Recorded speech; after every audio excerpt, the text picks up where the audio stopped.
Hello my dear students, welcome back to my channel Shubham lecturer. जितने भी हमारे student इस बार हैं 12th में और जिनको 8 मार्च को क्लास 12 फिजिक्स का पेपर देना है, उनके लिए आज का ये वीडियो बहुत ही ज़्यादा इंपॉर्टेंट है।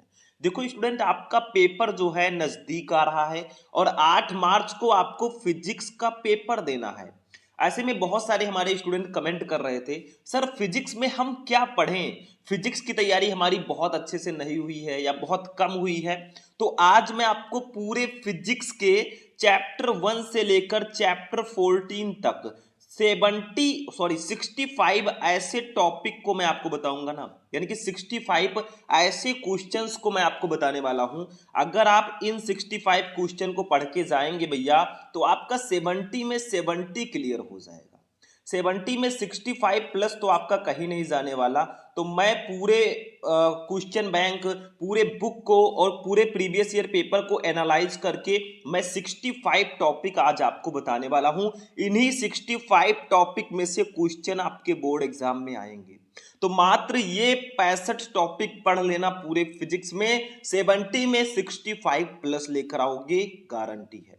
किसी भी फिजिक्स के टीचर से जाकर पूछ लेना कि सर क्या इंपॉर्टेंट है, वो यही सारे टॉपिक बताएंगे। बस इतना पढ़ लो, पूरे बुक का निचोड़ है ये, इससे बाहर कुछ नहीं आएगा। हर साल पूछे जाने वाले टॉपिक भी आपको इसी में मिल जाएंगे। तो चलिए क्लास को स्टार्ट करते हैं। बस वीडियो को लाइक करना, चैनल पर नए चैनल को सब्सक्राइब कर लेना। तो देखिए, सबसे पहले हमारे 65 टॉपिक हम डिस्कस करेंगे। सबसे पहले हम अपने फर्स्ट चैप्टर के टॉपिक को देखेंगे, फिर सेकंड, फिर थर्ड, फिर फोर्थ, ऐसे ऐसे करके पूरे 14 चैप्टर के हम टॉपिक्स को जानेंगे जो बहुत ज्यादा इंपॉर्टेंट है। और इन्हीं टॉपिक को पढ़ दो, कुछ पढ़ने की जरूरत नहीं है। देखो, सबसे फर्स्ट है कूलाम का नियम। विद्युत आवेश तथा क्षेत्र जो है हमारा फर्स्ट चैप्टर है और पहले हम इसी चैप्टर के टॉपिक को जानेंगे। देखो, विद्युत आवेश तथा क्षेत्र चैप्टर में सबसे इंपॉर्टेंट जो टॉपिक है भैया, कूलाम का नियम है। कूलाम का नियम जो टॉपिक है बहुत इंपॉर्टेंट है। आप प्रीवियस ईयर पेपर उठाकर देखना, ये टॉपिक बार बार रिपीट होता है। ठीक है, तो जितने भी टॉपिक मैं लेकर आया हूं ये वीवीआई वाले हैं। दूसरा देखो, आपका फिजिक्स हो, डेरिवेशन ना हो, ऐसा कैसे हो सकता है। तो विद्युत द्विध्रुव की अक्षीय रेखा पर स्थित बिंदु पर विद्युत क्षेत्र की तीव्रता। देखो, अक्षीय स्थिति पर विद्युत क्षेत्र की तीव्रता जो होता है, इसका व्यंजक आपको निकालना होता है। ये एक डेरिवेशन होता है और ये डायरेक्टली 5 नंबर में पूछा जाता है। ठीक है, ये ध्यान रखना, फिजिक्स में ये डायरेक्टली 5 नंबर में पूछा जाता है। इसके बाद में आपका अक्षीय स्थिति हो गया, तो विद्युत द्विध्रुव की निरक्षीय रेखा पर स्थित बिंदु पर विद्युत क्षेत्र की तीव्रता, यानी कि विद्युत द्विध्रुव की निरक्षीय रेखा पर विद्युत क्षेत्र की तीव्रता, ये भी बहुत ज्यादा इंपॉर्टेंट डेरिवेशन है। देखो, फर्स्ट चैप्टर जो है विद्युत आवेश तथा क्षेत्र, इससे डेरिवेशन आने के चांसेस बहुत ज्यादा होते हैं। तो सारे के सारे डेरिवेशन आपको सॉल्व करना है। तो ये भी वेरी वेरी इंपॉर्टेंट डेरिवेशन है, इसको भी आप लोग पढ़ लेना। देखो, जो जो टॉपिक मैं बता रहा हूं ये सारे सिलेक्टेड टॉपिक हैं। किसी भी फिजिक्स के टीचर से जाकर पूछोगे जो बोर्ड एग्जाम की तैयारी करा रहा है, वो यही कहेगा बेटा ये सब टॉपिक बहुत इंपॉर्टेंट है। ठीक, किसी से भी पूछ लो, मैं ये नहीं कह रहा हूं कि सिर्फ मैं इसको बता रहा हूं, सब टीचर यही कहेंगे। इसके बाद में देखो, गॉस का प्रमेय। देखो, इसी चैप्टर में एक गॉसेस थ्योरम है, ये भैया मोस्ट इंपॉर्टेंट टॉपिक है, गॉसेस थ्योरम, गॉस का प्रमेय। ठीक है, तो ये क्वेश्चन भी बहुत ज्यादा इंपॉर्टेंट है, गॉसेस थ्योरम को आपको जरूर पढ़ लेना है। और हाँ, पूरा वीडियो जब देख लेना ना, तो आप लोग कमेंट करके बताना कि आपको कौन कौन से टॉपिक इसमें से पता है, यानी कि 65 टॉपिक में से कितने टॉपिक आपको पता है। आप लोग एक लिस्ट बना लेना, जो पता है वो ठीक है, जो नहीं पता है उसको तैयार कर लेना। ठीक है, इसके बाद में देखिए, गॉस के प्रमेय का अनुप्रयोग है, अनंत विस्तार के रेखीय आवेश के कारण विद्युत क्षेत्र की तीव्रता। ये आपके गॉस के प्रमेय का अनुप्रयोग है और ये एक डेरिवेशन है, बहुत इंपॉर्टेंट है। ठीक है, उसके बाद में एक और डेरिवेशन इसी में है, अनंत विस्तार की समरूप आवेशित कुचालक चादर के कारण विद्युत क्षेत्र की तीव्रता। ये भी गॉस के नियम का अनुप्रयोग है। तो ये जो 6 टॉपिक थे भैया, आपके चैप्टर 1 से बहुत ज्यादा इंपॉर्टेंट है। अब हम चैप्टर 2 पे चलेंगे। तो मैंने बताया कूलाम का नियम, अक्षीय स्थिति और निरक्षीय स्थिति पर विद्युत क्षेत्र की तीव्रता, गॉस का प्रमेय और उसका 2 अनुप्रयोग, यानी कि आपको टोटल 4-5 डेरिवेशन इसमें पढ़ लेना है, 5 नंबर कंप्लीट रहेगा। एक ये अक्षीय स्थिति, एक निरक्षीय स्थिति, एक गॉस का प्रमेय, एक और 2 इसके आपके अनुप्रयोग। इनको पढ़ लो भैया, 5 से 7 नंबर आपका कहीं नहीं जाने वाला। इसके बाद में हम चलते हैं अपने चैप्टर 2 पे। यहां से हमारा चैप्टर 2 स्टार्ट होगा, स्थिर विद्युत विभव तथा धारिता। ठीक है, देखो सबसे पहले चैप्टर का नाम है स्थिर विद्युत विभव तथा धारिता। तो हमें विद्युत विभव के बारे में पढ़ लेना, आप लोग पढ़ लेना विद्युत विभव क्या होता है। उसके बाद में ये टॉपिक डेरिवेशन इसमें बहुत इंपॉर्टेंट है। देखो फिजिक्स में ज्यादातर डेरिवेशंस ही होते हैं, आपको पता ही है। फिजिक्स में हो और डेरिवेशन और न्यूमेरिकल ना हो, ऐसा हो ही नहीं सकता। तो डेरिवेशन और न्यूमेरिकल तो फिजिक्स में रहेंगे ही रहेंगे। देखो ये डेरिवेशन है, विद्युत द्विध्रुव की अक्षीय स्थिति में स्थित किसी बिंदु पर वैद्युत विभव का फॉर्मूला क्या होगा। जैसे अक्षीय स्थिति पर विद्युत क्षेत्र की तीव्रता थी, वैसे अक्षीय स्थिति पर विद्युत विभव का भी फॉर्मूला होता है। तो इसको भी आप लोग प्रिपेयर कर लेना। इसके बाद में देखिए हमारा आता है टॉपिक नंबर 8। अब देखिए चालक की धारिता के बारे में पढ़ लेना। संधारित्र की धारिता आपको मैंने बताया था C इक्वल टू होता है Q/V, कुछ ऐसा फॉर्मूला होता है, यही चालक की धारिता होती है। ये सारी चीजें मैं आपको बता चुका हूं। मैं फिजिक्स का इंपॉर्टेंट क्वेश्चन का एक सीरीज चला रहा हूं, उस सीरीज में मैंने सारे के सारे टॉपिक डिस्कस कर दिए हैं। तो आप लोग जाकर जरूर देखना, जो भी मैं फिजिक्स के इंपॉर्टेंट क्वेश्चंस बताता हूं सारे के सारे इंपॉर्टेंट होते हैं। आप लोग सर्च करना class 12 physics important question Shubham lecturer, आपको वीडियो मिल जाएगा, ढूंढोगे तो मिल जाएगा। इसके बाद में हम पढ़ेंगे संधारित्र क्या होता है भैया। ठीक है, संधारित्र क्या होता है ये भी बहुत इंपॉर्टेंट है। संधारित्रों का संयोजन पढ़ लेना, जैसे श्रेणी क्रम संयोजन, समांतर क्रम संयोजन। ठीक है, इसको पढ़ लेना। तो ये हमारे चैप्टर 2 के मोस्ट इंपॉर्टेंट क्वेश्चन थे। हाँ, एक दो डेरिवेशन और हैं, मैं बोल दे रहा हूं, शायद यहां पे मैंने नहीं लिखा है, पढ़ना जरूर। एक डेरिवेशन है समांतर प्लेट संधारित्र की धारिता। ठीक है, और एक डेरिवेशन है समांतर प्लेट संधारित्र की धारिता जब उसके बीच परावैद्युत पदार्थ रखा हो। ये दोनों डेरिवेशन भी कर लेना, मैंने कराया है। आप लोग सर्च करना समांतर प्लेट संधारित्र की धारिता शुभम लेक्चरर, आपको वीडियो मिल जाएगा। ठीक है, तो उन दोनों डेरिवेशन को जरूर पढ़ना। अब हम चलते हैं अपने चैप्टर 3 विद्युत धारा पे। विद्युत धारा में कौन कौन से टॉपिक इंपॉर्टेंट हैं, क्योंकि अगर देखा जाए नंबरिंग के हिसाब से तो चैप्टर 3 हमारा काफी ज्यादा इंपॉर्टेंट चैप्टर है। विद्युत धारा बहुत इंपॉर्टेंट है। देखो इसमें आप लोग विद्युत धारा के बारे में पढ़ लेना। आई इक्वल टू मैंने बताया था Q/T। ठीक है, विद्युत धारा। ठीक है, इसके बारे में पढ़ लेना। ओम का नियम पढ़ लेना मेरे स्टूडेंट। ओम का नियम कौन कौन जानता है? V इक्वल टू IR, ये तो आप हाई स्कूल से पढ़ते आ रहे हैं, इसको पढ़ लेना। ठीक है, मतलब ये सारे टॉपिक इंपॉर्टेंट है। उसके बाद में विशिष्ट प्रतिरोध अथवा प्रतिरोधकता पढ़ लेना मेरे भाई। विशिष्ट प्रतिरोध अथवा प्रतिरोधकता कुछ ऐसे, सिग्मा इक्वल टू 1/ρ। विशिष्ट प्रतिरोध की व्युत्क्रम को ये तो विशिष्ट चालकता है, ये आपका विशिष्ट चालकता है। ठीक है, ये 15 वाला टॉपिक है। विशिष्ट प्रतिरोध मतलब ρ इक्वल टू मैंने फॉर्मूला बताया था RA/L, ये आपका विशिष्ट प्रतिरोध का फॉर्मूला होगा, या इसी को प्रतिरोधकता भी बोलते हैं। ठीक है, तो विशिष्ट प्रतिरोध अथवा प्रतिरोधकता ρ इक्वल टू RA/L, कुछ ऐसे फॉर्मूला होता है। फिर आप पढ़ लेना विद्युत प्रतिरोध जो होता है, आर जो होता है, इसके बारे में पढ़ना।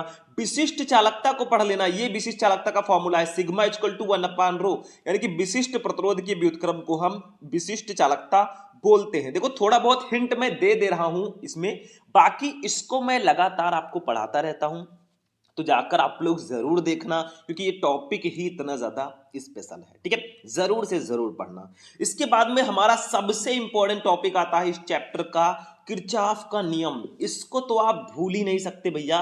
5 नंबर में भी आता है, 2 नंबर में भी आ सकता है, 3 में भी आ सकता है। मतलब किरचॉफ का जो दोनों नियम है ना, जरूर पढ़ लेना। मैंने इसका एक स्पेशल वीडियो बना रखा है, आप लोग सर्च करना किरचॉफ का नियम शुभम लेक्चरर, आपको वीडियो मिल जाएगा, जाकर देखना। दोनों नियम मैंने बहुत ही अच्छे से समझाया है आपको, तो उसको बिल्कुल भी आपको मिस नहीं करना है। तो ये 16 नंबर तक जो टॉपिक थे आपके चैप्टर 3 तक थे, यानी कि यहाँ 11 से लेकर 16 तक के टॉपिक बहुत इंपॉर्टेंट हैं। इसी में एक व्हीट स्टोन सेतु है, उसके बारे में भी पढ़ लेना। ठीक है, देखो इसमें मैंने कुछ चुनिंदा टॉपिक्स को रखा है जो बहुत इंपॉर्टेंट हैं, जिनको मोस्ट इंपॉर्टेंट की कैटेगरी में रखते हैं। ठीक है, तो इसको बिल्कुल भी आपको मिस नहीं करना है। ठीक है, चलो अब चलते हैं चैप्टर नंबर 4 पे। गतिमान आवेश एवं चुंबकत्व पे हम लोग आ चुके हैं, और इसमें हमारा कौन कौन सा टॉपिक ज्यादा इंपॉर्टेंट है तो मैं बता देता हूं। देखो इसमें बायोसेवर्ट का नियम पढ़ लेना मेरे भाई। बायोसेवर्ट का नियम जो दिया था, ठीक है,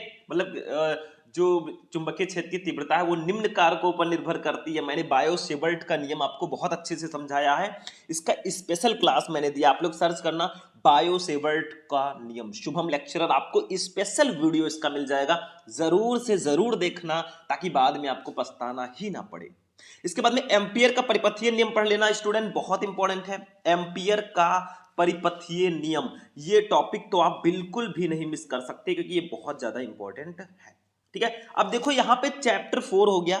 चैप्टर 5 जो आपका है चुंबकत्व एवं द्रव्य, वो छोटा सा चैप्टर है, उसमें कुछ खास टॉपिक इंपॉर्टेंट नहीं है, दिक्पात कोण, नमन कोण, यही सब है, तो उसको आप लोग पढ़ लेना, उसको मैंने यहाँ पे इंक्लूड नहीं किया है। अब हम डायरेक्टली चैप्टर 6 पे चलेंगे। देखो जो मोस्ट चैप्टर है, मोस्ट क्वेश्चन है, वो हम देख रहे हैं क्योंकि वही हमें पढ़ना भी है, क्योंकि समय ज्यादा हमारे पास नहीं है, जो भी टाइम है उसको सही से यूज करना है और कुछ बड़ा करना है। ठीक है, चलो चुंबकीय फ्लक्स क्या होते हैं भैया? चुंबकीय बल रेखाओं की संख्या को ही हम चुंबकीय फ्लक्स कहेंगे, जैसे विद्युत बल रेखाओं की संख्या को हम विद्युत फ्लक्स बोलते थे, बस सिंपल सा है। उसके बाद में फैराडे के विद्युत चुंबकीय प्रेरण के नियम क्या है? ये क्वेश्चन बहुत इंपॉर्टेंट है, वेरी वेरी इंपॉर्टेंट। बताओ फैराडे के विद्युत चुंबकीय प्रेरण के दोनों नियम आपको जरूर पढ़ना है। देखो जो जो टॉपिक मैं बता रहा हूं इसको हल्के में बिल्कुल मत लेना, क्योंकि बाद में पछताना पड़ेगा, ये टॉपिक ही इतना ज्यादा स्पेशल है। ठीक है, तो इसको जरूर पढ़ना। उसके बाद में चुंबकीय फ्लक्स फिर से आ गया, चलो छोड़ो इसको।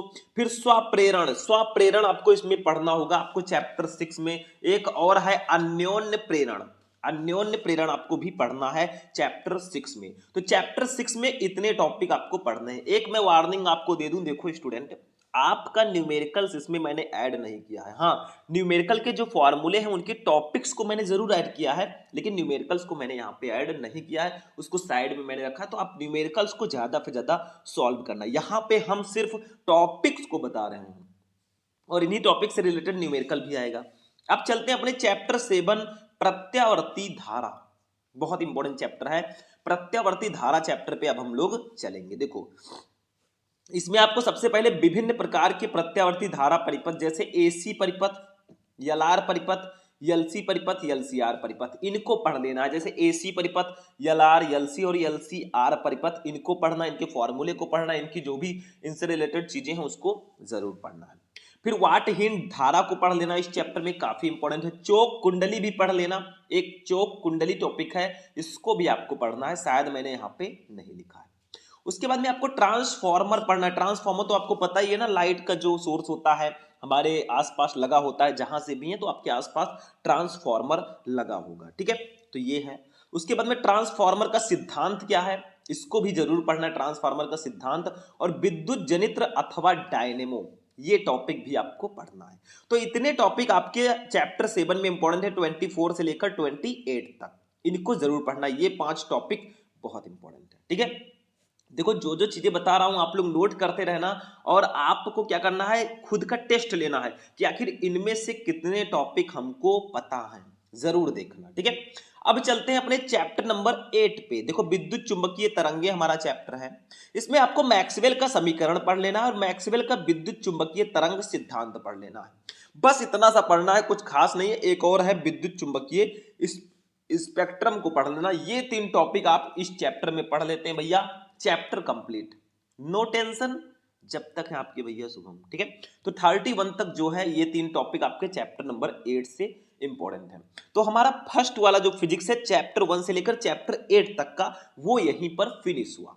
ठीक है, ये हमारा कंप्लीट हो गया। अब हम चलेंगे अपने सेकेंड फिजिक्स पे।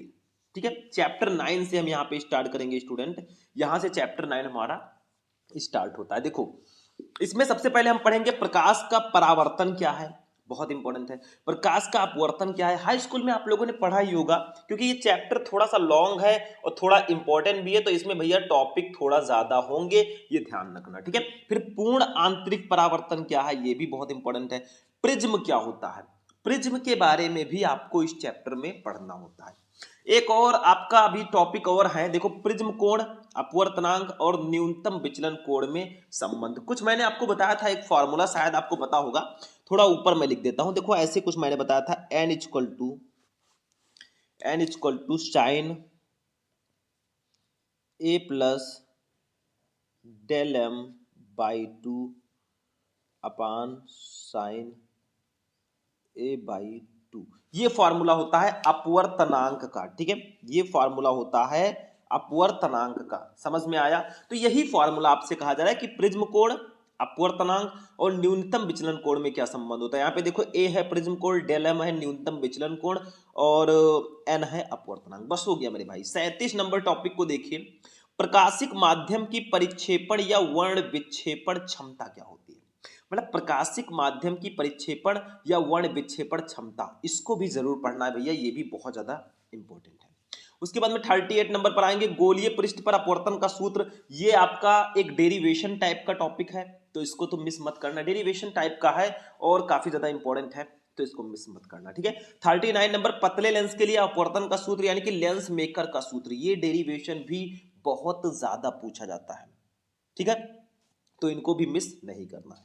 लेंस की क्षमता, ये देखो लेंस की क्षमता P equal to 1/f metre में, ऐसे कुछ मैंने एक फॉर्मूला बताया था, ये लेंस की क्षमता का फॉर्मूला है।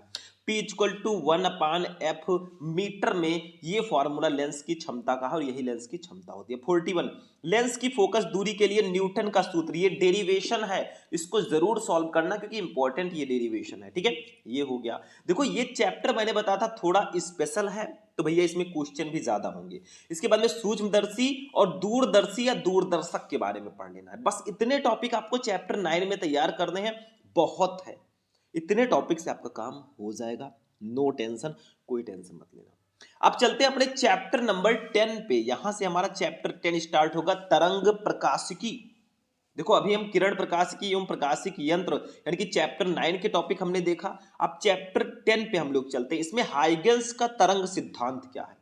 हाइगेंस का तरंग सिद्धांत जो टॉपिक है बहुत इंपॉर्टेंट है, बिल्कुल भी इसको मिस मत करना क्योंकि ये टॉपिक ही इतना ज्यादा स्पेशल है। हाइगेंस का तरंग सिद्धांत, ठीक है। अब हाइगेंस के द्वितीयक तरंगिकाओं का सिद्धांत, ये तो बहुत ज्यादा इंपॉर्टेंट है। मतलब हाइगेंस के द्वितीयक तरंगिकाओं का सिद्धांत क्या है।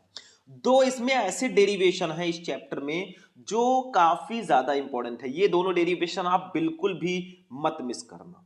ये दोनों डेरिवेशन आपके चैप्टर 10 से आते ही आते हैं, एक ना एक तो आएगा। देखो ध्यान से, हाइगेंस के द्वितीयक तरंगिकाओं के सिद्धांत के आधार पर तरंगों के परावर्तन की व्याख्या। ये डेरिवेशन बहुत इंपॉर्टेंट है कि हाइगेंस के द्वितीयक तरंगिकाओं के सिद्धांत के आधार पर तरंगों के परावर्तन की व्याख्या। और दूसरा है हाइगेंस के द्वितीयक तरंगिकाओं के सिद्धांत के आधार पर तरंगों के अपवर्तन की व्याख्या। मतलब परावर्तन की व्याख्या और अपवर्तन की व्याख्या। ये दोनों टॉपिक बहुत इंपॉर्टेंट है चैप्टर 10 में। और यहीं पे हमारा चैप्टर 10 फिनिश नहीं होगा, अभी भी 2-3 टॉपिक हैं, उसको भी जान लेते हैं। देखो ध्यान से समझना, व्यतिकरण क्या होता है, प्रकाश का व्यतिकरण क्या होता है। ठीक है, इंटरफियरेंस, व्यतिकरण, ठीक है। और व्यतिकरण और इसके प्रकार को भी पढ़ लेना। देखो अभी जब मैं मोस्ट इंपोर्टेंट क्वेश्चन की सीरीज चला रहा हूं ना, उसमें मैंने ये आपको बता रखा है। ठीक है, जाकर जरूर देखना। 49 नंबर टॉपिक है प्रकाश तरंगों का व्यतिकरण यानी कि यंग का प्रयोग। ये बहुत इंपॉर्टेंट टॉपिक है, यंग का प्रयोग आपको जरूर पढ़ना है। उसके बाद में प्रकाश का विवर्तन क्या है, ये टॉपिक भी काफी ज्यादा इंपॉर्टेंट है। ठीक है, तो इतने टॉपिक आपको चैप्टर नंबर 10 में पढ़ने हैं। अब चलेंगे अपने चैप्टर नंबर 11 पे। ये देखो भैया, चैप्टर का नाम है विकिरण एवं द्रव्य की द्वैत प्रकृति। इसमें सबसे पहले कार्य फलन को पढ़ना है। मैंने बताया था कार्य फलन W इक्वल टू होता है H म्यू नॉट, या आप लिख सकते हैं W equal to HC upon lambda naught. ऐसे कुछ फॉर्मूला मैंने बताया था। ठीक है, यानी कि आपतित प्रकाश की वो न्यूनतम ऊर्जा जो किसी धातु की सतह से प्रकाश इलेक्ट्रॉनों को उत्सर्जित कर सके, वो कार्यफलन कहलाती है, उस धातु का कार्यफलन कहलाती है। तो W equal to H mu naught, W है कार्यफलन, H है प्लांक नियतांक, म्यू नॉट है देहली आवृत्ति, यहाँ पे H है प्लांक नियतांक, C है प्रकाश की चाल, लैम्डा नॉट है देहली तरंगदैर्घ्य है। ठीक है, तो ये इसका फॉर्मूला एक प्रकार का होता है, शायद आपको पता हो। कार्यफलन के अलावा इसमें देहली आवृत्ति, देहली तरंगदैर्घ्य, इनके बारे में भी पढ़ लेना भैया, ये बहुत ज्यादा इंपॉर्टेंट टॉपिक्स हैं। ठीक है, इसमें आपका एक प्रकाश का विद्युत प्रभाव पढ़ लेना। मतलब प्रकाश विद्युत उत्सर्जन या प्रकाश विद्युत प्रभाव दोनों सेम है। ठीक है, दोनों सेम चीजें हैं। तो प्रकाश विद्युत उत्सर्जन या प्रकाश विद्युत प्रभाव क्या होता है, इसको पढ़ लेना। मतलब वही चीज जो मैंने बताया था, जब किसी धातु की सतह पर कोई आपतित प्रकाश आपतित होता है, ठीक है। तो उस धातु की सतह से इलेक्ट्रॉन उत्सर्जित होने लगते हैं। इन इलेक्ट्रॉनों को प्रकाश इलेक्ट्रॉन कहते हैं तथा इस घटना को हम प्रकाश विद्युत उत्सर्जन या प्रकाश विद्युत प्रभाव कहते हैं। सिंपल सा है। अब 53 नंबर टॉपिक है प्रकाश विद्युत उत्सर्जन के कुछ नियम हैं, इसको पढ़ लेना। मतलब प्रकाश विद्युत प्रभाव और प्रकाश विद्युत प्रभाव के नियम, ये दोनों आपको जरूर पढ़ना है। चाहे आप बोलिए प्रकाश विद्युत उत्सर्जन या प्रकाश विद्युत उत्सर्जन के नियम, आपको जरूर पढ़ना है, ठीक है। इसी में हमारा एक टॉपिक है आइंस्टीन का प्रकाश विद्युत समीकरण। आइंस्टीन का प्रकाश विद्युत समीकरण क्या है, ये टॉपिक भी काफी ज्यादा इंपॉर्टेंट है, इसको भी बिल्कुल मिस मत करना। तो ये टॉपिक आपका 11 नंबर चैप्टर से था, 51, 52, 53, 54। ये टॉपिक बहुत स्पेशल है, इनको तो जरूर से जरूर पढ़ना है। बाकी के जो टॉपिक बचते हैं वो तो पढ़ेंगे ही पढ़ेंगे, कुछ बड़ा करना है तो कुछ बड़ा करेंगे। 55 नंबर टॉपिक चलेंगे अपने 12 नंबर परमाणु चैप्टर से है, ठीक है। देखो देखो रदरफोर्ड का अल्फा कण प्रकीर्णन प्रयोग, नाभिक की खोज, मतलब नाभिक की खोज कैसे हुई, रदरफोर्ड के अल्फा कण प्रकीर्णन प्रयोग से। आपने 11th में पढ़ा होगा रदरफोर्ड का अल्फा कण प्रकीर्णन प्रयोग, ये टॉपिक बहुत स्पेशल है, इसको बिल्कुल भी मत मिस करना। इसी में रदरफोर्ड का परमाणु मॉडल है, ये भी पूछा जाता है भैया रदरफोर्ड के परमाणु मॉडल की व्याख्या कीजिए, तो ये भी आपको आना चाहिए। फिर हाइड्रोजन परमाणु का बोर मॉडल है, मतलब हाइड्रोजन परमाणु का बोर मॉडल, ये भी काफी ज्यादा इंपॉर्टेंट क्वेश्चन है, ठीक है। तो इसको भी बिल्कुल भी मिस मत करना। उसके बाद में हाइड्रोजन स्पेक्ट्रम, देखो हाइड्रोजन स्पेक्ट्रम बनाने को भी दिया जाता है और हाइड्रोजन स्पेक्ट्रम आपको बनाना आना भी चाहिए, क्योंकि ये टॉपिक ही इतना ज्यादा खास है, तो इसको भी आप लोग बिल्कुल भी मिस मत करना। तो परमाणु चैप्टर से हमारे इतने टॉपिक इंपॉर्टेंट है, 55, 56, 57, 58, ठीक है। तो इतने टॉपिक बिल्कुल भी आप मिस मत करना। नाभिक पे अगर चले 13 नंबर टॉपिक चैप्टर में नाभिक चैप्टर हमारा है, तो इसमें अर्ध आयु के बारे में पढ़ लेना, मतलब अर्ध आयु क्या होता है, ठीक है। एक टॉपिक इसमें और है अर्ध आयु तथा क्षय नियतांक में क्या रिलेशन होता है, दोनों में क्या संबंध होता है, इसको भी जरूर पढ़ना। फिर हमारा 61 है नाभिक की बंधन ऊर्जा, नाभिक की बंधन ऊर्जा क्या है, इसको भी जरूर पढ़ना, क्योंकि ये टॉपिक बहुत ज्यादा स्पेशल है।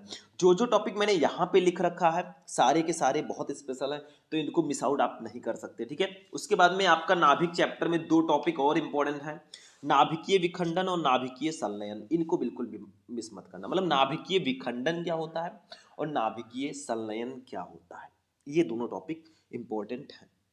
अपने 14 नंबर अगर हम लोग चैप्टर पे चलेंगे तो इसका नाम है अर्धचालक इलेक्ट्रॉनिकी पदार्थों में युक्तियां, ठीक है। तो इसमें देखो अर्धचालक के बारे में तो आपको पढ़ना ही पढ़ना है। 3 टॉपिक मैंने टोटल इसमें रखे हैं, ये तीनों टॉपिक बहुत स्पेशल की कैटेगरी में आते हैं। मतलब ये लघु उत्तरीय प्रश्न और विस्तृत उत्तरीय प्रश्न में, देखो जो ये 2 टॉपिक हैं लास्ट के, ये विस्तृत उत्तरीय प्रश्नों में डायरेक्टली पूछे जाते हैं, तो इनको आप मिस नहीं कर सकते, ठीक है। तो देखो एक तो आपका है पीएन संधि डायोड, पीएन संधि डायोड बहुत इंपॉर्टेंट है। इस चैप्टर में आपको अर्धचालक के बारे में भी पढ़ना होगा, अर्धचालक क्या होता है, कितने प्रकार का होता है, ठीक है। अर्धचालक की पूरी जानकारी आपको लेनी है। फिर डायोड्स के बारे में पढ़ना है, जैसे पीएन संधि डायोड क्या है, ठीक है, इसको पढ़ना है।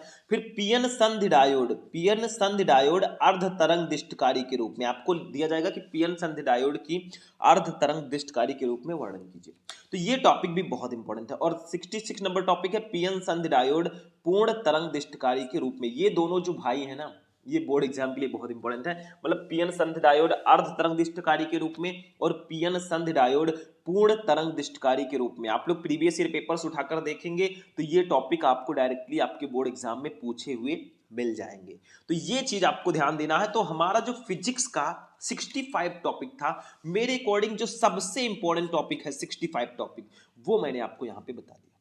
देखो इससे बाहर कुछ नहीं आने वाला भैया। न्यूमेरिकल्स आप अलग से थोड़ा सा सॉल्व कर लीजिएगा, बाकी आप टेंशन फ्री रहिए, पूरे बुक का निचोड़ मैं लेकर आया था और यहीं पे हमारा आज का ये क्लास फिनिश होगा। तो जाते जाते इस वीडियो को लाइक करना, चैनल को सब्सक्राइब करना। मिलते हैं फिर हम नेक्स्ट वीडियो में नेक्स्ट टॉपिक के साथ, तब तक के लिए जय हिंद।